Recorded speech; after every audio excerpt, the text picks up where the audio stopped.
Sometimes at night, I wake up and listen to the rain. I feel like each drop is whispering something to me. I will never forget that night. That terrible night. No one believed me. The doctors say it was just a delusion. But I know there was something there following me. And now I hear their voices in every raindrop.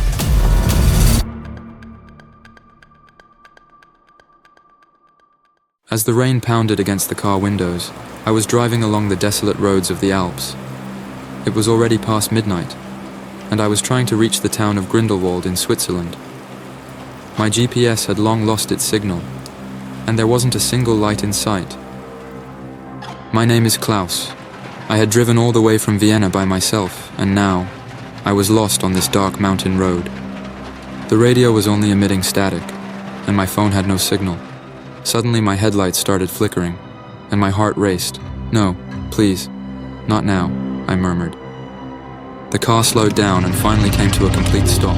The engine coughed one last time and went silent. I looked around in horror. There was only darkness and rain.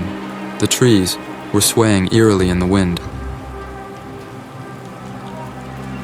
I took the flashlight out of my pocket and turned it on, then got out of the car. Under the heavy rain, as I walked along the side of the road, I could hear nothing but the sound of the rain drowning out my footsteps, until I heard a crackling sound coming from behind me. I quickly turned around, pointed my flashlight in that direction, but nothing was visible. Still, I had a feeling that something was wrong. I quickened my pace, almost running. A few hundred meters ahead, I saw an old sign on the side of the road. It read, "Shadow Valley, 1 kilometer." Even the name Shadow Valley was enough to send shivers down my spine. At that moment, I clearly heard footsteps coming from behind me. I started running in panic. The rain was blinding my eyes, and my feet were sinking into the mud. I was afraid to look back. Breathless, I turned a corner and saw a light ahead. A house. I ran towards it with hope and started banging on the door with all my might. An old man opened the door. "My God, come in immediately, young man," he said in English. Sighing with relief, I entered the house. The man gave me a towel and sat me down by the fireplace. "My name is Henry.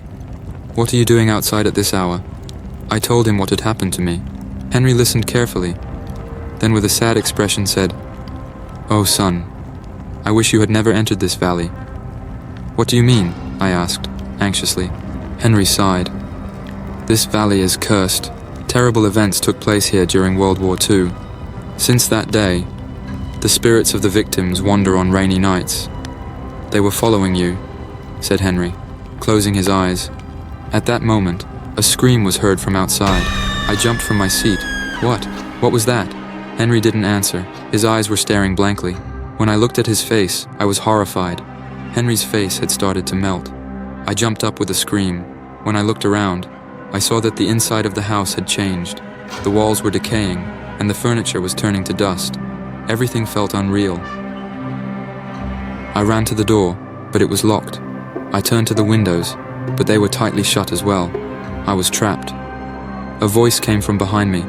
When I turned around, a terrifying creature was standing in Henry's place, a half-decayed face, glowing red eyes. I looked around desperately. There was nowhere to run. As the creature approached me, similar beings began to appear from the other rooms. They were all advancing towards me. With one last hope, I closed my eyes and started repeating, "This is not real. This is not real." When I opened my eyes, I was inside my car. The rain was still pouring down heavily. I sighed with relief. I muttered, it was just a nightmare. But my sense of relief was short-lived. When I looked in the rearview mirror, I saw Henry sitting in the back seat. The old man was grinning. His eyes were blood red. "Welcome, son," said Henry. "Our journey is just beginning." I wanted to scream, but no sound came out. The car started on its own and began moving down the dark road. The rain drowned out the sound of my fingers tapping on the window. As I moved towards the tales of Schatten Tal, I knew this wasn't a dream. The line between reality and nightmare had blurred. Amidst the whispers of the rain, the laughter of cursed souls could be heard. As the car disappeared into the depths of the night, the rain showed no signs of stopping. The secrets of Schatten Tal were waiting for their new victim. and I knew that this terrifying journey had just begun. Days passed, but I still couldn't escape that night. I am now staying in a psychiatric clinic. The doctors say that what I experienced is a figment of my imagination, but I know it was real. When it rains, at night, I look out my window, and sometimes I see Henry's face among the raindrops. He smiles at me and whispers, "Soon, child. Soon you will be with us again." I am now afraid of the rain. It feels like each drop carries a piece of Schatten Tal, and I know that one day that valley will call me back.